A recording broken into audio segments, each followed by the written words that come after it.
שלום ליונתן למזה, מעריב, שלום לך.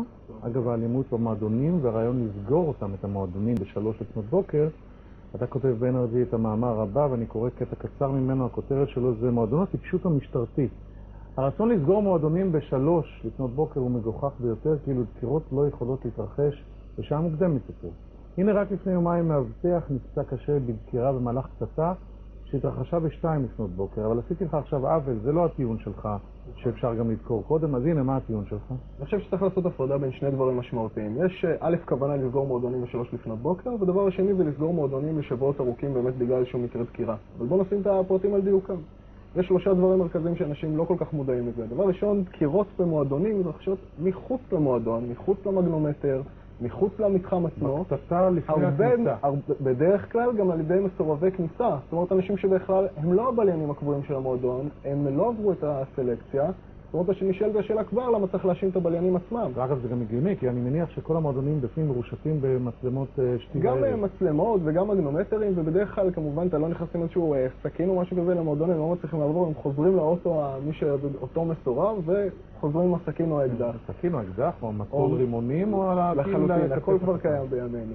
אז זה דבר ראשון. אז קודם כל כבר הרעיון לגרום לעוול לבליינים עצמם שכן נכנסו למועדון הוא כבר קצת מוזר. זה הדבר הראשון. הדבר השני באמת זה העניין של השעה. בואו נחשוף את האמת. גם אתה מסיים את יום העבודה קרוב לאחת בלילה. אם אתה רוצה לצאת לבלות, והרבה מאוד צעירים, מה לעשות, עובדים כמוקדנים או כמלצרים, אני לא מדבר על לחזור הביתה ולהתקלח, אני מדבר על לשטוף פנים, לשתות כוס מים, לתפוס מונית או למצוא חניה בתל אביב, נשארת להם שעה אחת לבלות. זאת אומרת, זה באמת קצת מגוחך, כשבימינו בני נוער ובני 14 הולכים לישון באמצע שבוע, כשמחרת יום לימודים בשתיים לפנות בוקר. זאת אומרת, גם השעה היא לא מאוד ריאלית, וזה לא תרבות כל כך שקיימת לא באירופה ולא בשום מקום אחר. אז השאלה, מאיפה ההחלטה הזאת מגיעה? ולמה לא להילחם בדברים האלה מבעוד מועד? אתה גם נותן דוגמה את שירזי, שאתה מספר שהמועדונים האלה זה בעצם מקום פיזי שהוא כל יום בליין מסיבות אחר. לחלוטין, זה גם ואז אם אירועים. אתה מעניש על דקירה שהייתה ביום שני, ביום שלישי זה בכלל מישהו אחר שמפעיל את זה, עם אג'נדה אחרת. אתה מספר על שירזי שירזי זו אושיית לילה תל אביב, ידוע, רצה לעשות מסיבה בשבועות, קבע באומן 17, VDJ מחול, השקיע ים של כסף, יום קודם, הייתה שם דקירה, הלכה לו המסיבה ולא עושה אותו מקום אחר. נכון. כן, אז זה בדיוק העניין, זה כמו גן אירועים, בכל יום בשבוע יש לך מה שנקרא ליין אחר, מפיק אחר שבעצם מרים שם איזושהי מסיבה, והוא זה שקובע עם המועדון וסופר אותו, וברגע שאתה מעניש את המועדון, זה לא כל כך פותר את העניין, כי בסופו של דבר, שבוע שלם או שבועיים, כל מיני מסיבות בסוף מבוטלות. גמרנו מה לא, מה כן? מה כן, זה קודם כל, תכף נדבר על מתחמי הבילוי, אבל לפני זה, אני לא מצליח להבין למה אנשים סובבים סכין באמצע הלילה, ולמה המשטרה לא מטפלת בזה בתחילת הערב. ממש אין צורך לטפל בזה ב-6 בבוקר, כשכמה שיכורים יוצאים מהמועדון.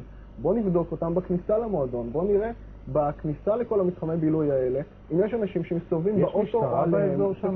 מסתובבת משטרה? בדרך כלל היא נמצאת... זה רושם שאתה בליין, כן? כן, בדרך כלל היא נמצאת בסוף המסיבה כדי לבדוק שאתה לא עולה שיקור על האוטו. שזה נחמד, זה טוב, זה חשוב. אין ספק, אבל זה לא מטפל בנושא של הביטחון האישי. זה מטפל בנושא שוב של התאונות דרכים, זה לא הפתרון העניין. תגיד, העברנו את המסר. איך אפשר, מה יש לכם לבלות כל הלילה? איך אפשר ללכת לישון לפנות בוקר ואחר כך לעבוד או ללמוד? איזה מין נוער גידלנו פה? אני משחק עכשיו את אבא שלי. בסדר גמור, אין שום בעיה. אני אומר, קודם כל, אני חושב שבכלל בנוער שלנו הולך לישון הרבה יותר מאוחר ממה שהיה פעם. זה אחד. שתיים, יש המון מחקרים שדווקא לקום ב7 בבוקר זה לא בריא ומזיק לנוער, אבל בזה אפשר לטפל בהזדמנות אחרת. אתה בטח הופעת עם המחקרים האלה גם לבית הספר. חכה רגע, אני מסיים. עד כאן עושים סדר חדש להיום, מחר תהיה כאן גל גבאי נתראה בשבוע הבא, אתה יכול להמשיך לדבר, שומעים אותנו. ואני חושב שקודם כל אנחנו מדברים בעיקר על סופי שבוע, כשמחר אין בית ספר ולא צריך לקום לעבודה או ללימודים, ומעבר לזה אנחנו עומדים לפני חופש גדול, שאז אין את התירוצים של בית ספר. שישמור על כולנו. בכלל, אתה מסתובב בתל אביב, באזור המתחם, ב3-4 לפנות בוקר, בפקקי תנועה איומים, ואתה שואל את עצמך מי עובד במדינה הזאת, ריבונו של עולם. מאיפה כל האנשים האלה הגיעו? ממה הם מתפרנסים? מה קורה פה? ומצד שני זה מקסים. כן, הוא קצת אסקפיזם עם כל מה שקורה לנו פה מסביב במדינה. החיי הלילה בתל אביב הם לדעתי הכי... בשעות האלה של 4-5 בבוקר אין לה מה להתבייש מול אף עיר בעולם, כולל ניו יורק. מסכים אחר כך. אבל אני לא...